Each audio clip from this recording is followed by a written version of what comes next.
What's your favourite song to play live?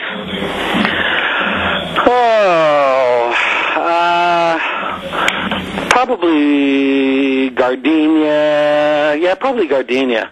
You know, that song's, you know, tried and true throughout all the years, and it's always a crowd favorite. You know what I mean? Like a quote unquote crowd favorite. You know, all these kind of songs that we're playing, I look at it as a whole. I look at it as the entire set.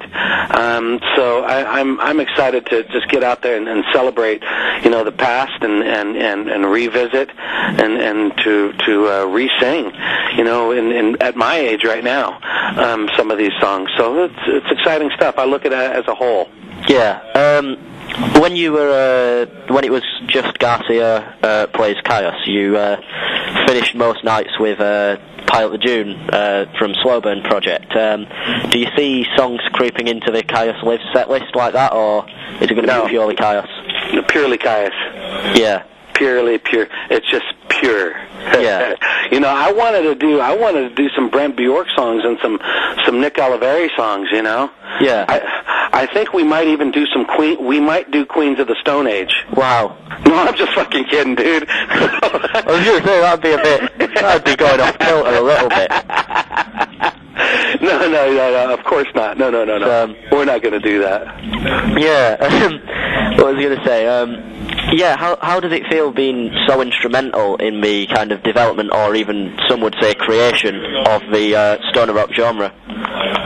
I don't know. You know, I don't think about it that hard. And I'm very appreciative of all the musicians that I've played with in the past. I really am. And we tried to make our mark. I think Caius did make a mark. I think that once Caius broke up, as well as anything, if a bottle of wine is no longer being made, there becomes a certain value to it. Yeah. You know, if a record's out of print, there's a certain value to it, and that's the same with Caius. Because we broke up, it automatically got a little bit more valuable, and a lot of it is just you know, a bunch of gum flapping and a bunch of hoopla when we're just really kind of just normal guys, and we just wanted to fill the void in our gut and our heart, and we were just four young punks, you know, just wanting to play the music that was missing in our lives, and all of us just happened to mesh really, really good.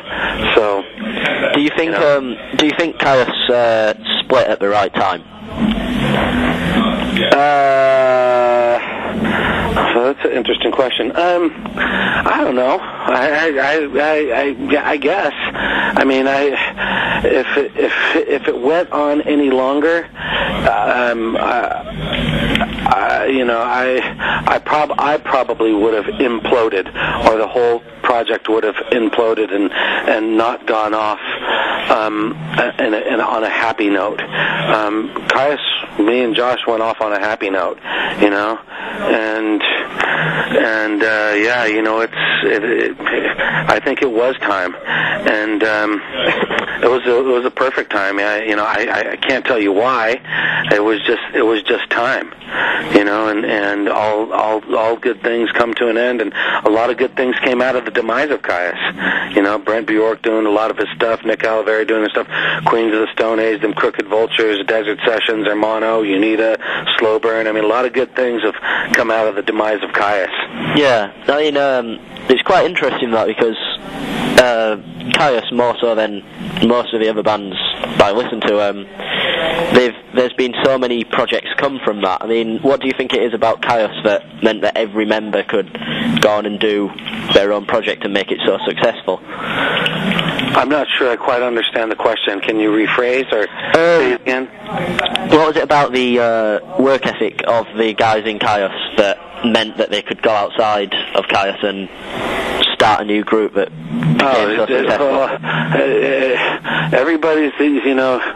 everybody's professionals here, I mean, and everybody has that burning inside of them to go out and play.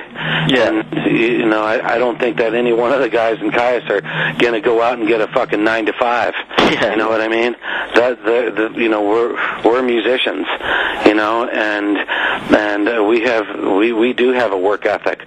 We want to perform, and we want to play, we want to record, and we want to make our mark, and that's what we do. Some bands implode, and everybody's got to go out and get a fucking 9 to 5. I've certainly been there. Yeah. I'm not going to say that I'm some fucking superstar. I've had 9 to 5s. I've been working in veterinary medicine. Even when I was playing in Caius, I'd come off a tour and I'd go back working in a vet hospital because I loved it so much. Yeah. That's just the way we are. That's just the way we roll. Are you hitting any festivals in Europe this summer, or more specifically UK? I don't know about the UK. I'm not sure. But summer's already been taken care of. We're going to hit a few festivals. One down in Spain, I think a couple in Holland. But that's it. I've got to be able to find time to finish this record. So I can't be touring all the time. Yeah. Riding on the coattails of Caius. So I've got to make my own mark. So I'm excited. This is an exciting time. Very busy time. Yeah. Which is good. What do you think it was about the desert that inspired the Caius sound? I don't know. No, people tend to romanticize the desert. A lot, and it could have been really anywhere. It could have been the south of London and some flat somewhere that there was no power, somebody had to get a generator. It could have been in the middle of Kansas, Oklahoma, North Dakota, South Dakota, Montana, fucking out back in Australia. It could have been anywhere. But I can tell you this: when you have a bunch of young kids that live in the middle of nowhere, necessity is the mother of invention, just like that old saying goes. Yeah. And we had to do something to get rid of all of our angst and fuck authority, rebellion attitude. Again, we were just 4 young punks, part of a scene. It wasn't just us. It was a lot of other bands that played out in the middle of the desert. So I don't necessarily think it's the desert. The desert is some, they put something in the water that makes us sound different. It could have been anywhere, and I think that's been overblown and over romanticized, a little bit. You talk about, Jim Morrison and him coming out to the desert, and if you want some shamanistic response from me in regards to the desert and how I feel about it, I'll have to be tripping on what Jim was tripping on for me to get to that point, but I don't do that shit, anymore.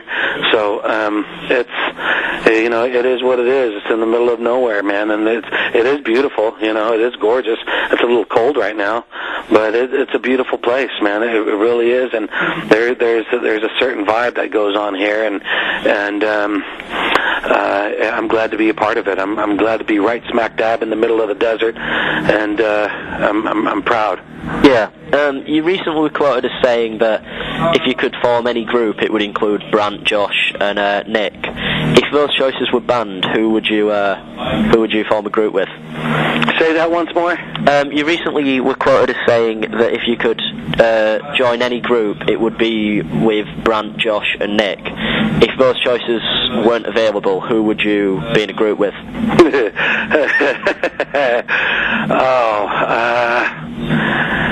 Shit.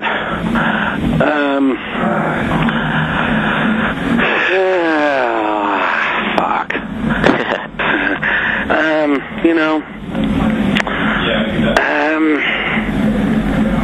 That's a good question.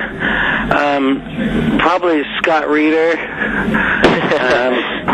Alfredo Hernandez. I see what you're doing there. and Bruno Febvre. There we go. That was easily avoided, wasn't it? Yeah, it was. That's interesting. That why did you choose Nick over Scott or even Chris? Well, it all happened because in France.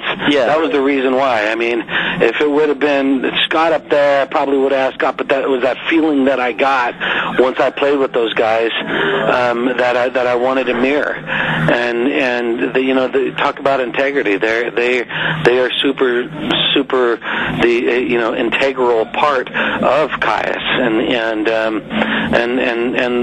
they're the real deal, man. It doesn't get any more real than that. They live and breathe music, and not to say that nobody else does, but that's all they do. That's it. Nothing else. Zip, nada, zilch, nothing. It's all about music. So, and I wanted to get that feeling back that I got in Clayson, France. So that's why. Yeah. So who are your vocal influences?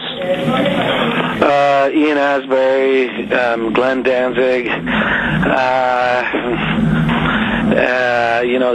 Those guys really are really who I wanted to be like. I'm not ashamed to say that either. Yeah. So I'm obviously I have a little bit of that, and I have a little bit of that style and personality in my vocals, and there's no way I could obviously be like them, but I listened to a lot of them when I was younger, and that's truthfully those are my influences. Yeah. One last question. If you'd never joined Caius, where do you believe you'd be? I would have a veterinary. I would be a veterinarian in a vet clinic. Yeah. Here in the desert. Yeah, I'd go right back to veterinary medicine. Yeah, but actually, what came first, Ben? Did the music come first, or was it the interest in veterinary science? Music came first. Yeah. Yeah, but I've always had a love of animals. Even when I was a kid. Yeah. I've always loved working with animals. I used to work at no-kill shelters, and boarding facilities and shit like that, and then eventually, you keep on moving up. You keep on moving up. You keep on moving up. You keep on moving up, and you get into the medicine side of it. And I remember I first saw my first ovarian hysterectomy, a spay. Yeah. And I was fucking blown away. I was like, holy shit, I want to do that, So that stuff still interests me. It's just on a different level right now. I don't concentrate on that anymore. I just concentrate on Garcia versus Garcia and try not to piss my wife off. So. Yep. Well, that's everything from me. Okay, thanks a lot for your time. Okay, man. Good luck with the tour, and good luck with Garcia versus Garcia in the future. Okay, very good, man. Thank you so much. Appreciate it. Thanks a lot. Okay, bye. Bye.